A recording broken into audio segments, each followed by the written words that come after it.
Congressman, what do you want answered tomorrow? Well, I want to know what they meant when they said there was an imminent threat, that we have to do this right now. Because from everything I see, the imminent threat is now, after the strike.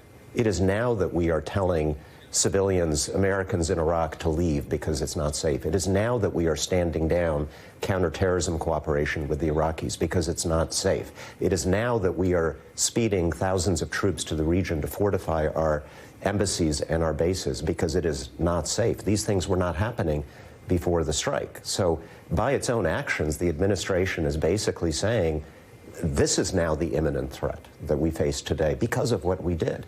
So I want to know what justified putting us in a situation where we are clearly less safe, at least in the short term.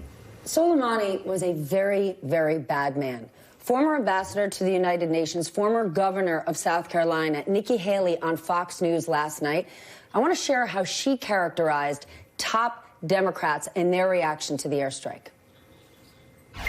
The only ones that are mourning the loss of Soleimani are our Democrat leadership and our Democrat presidential candidates. No one else in the world, because they knew that this man had evil veins. Congressman? It's an outright lie. First of all, Soleimani was a monster. I've spent the last 15, 20 years of my career focused on national security and human rights in the Middle East. I know who this man was, and I do not mourn his death, and no Democrat mourns his death. But this is not about whether killing him makes us feel better.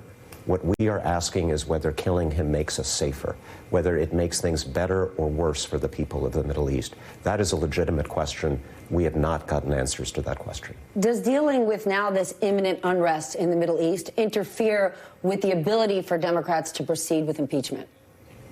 No. The only person linking this to impeachment is Donald Trump, which is pretty suspicious, that he associates these two concepts in some way, which does lead some people to wonder whether it might have actually influenced his decision to take this strike. We can defend this country, we can protect the American people, and we can protect the Constitution. We have a constitutional duty to do all of those things at the same time. John Bolton now says he wants to testify. Do you actually think he will? Eventually, yes. And if he doesn't now, he's going to put it all in a book.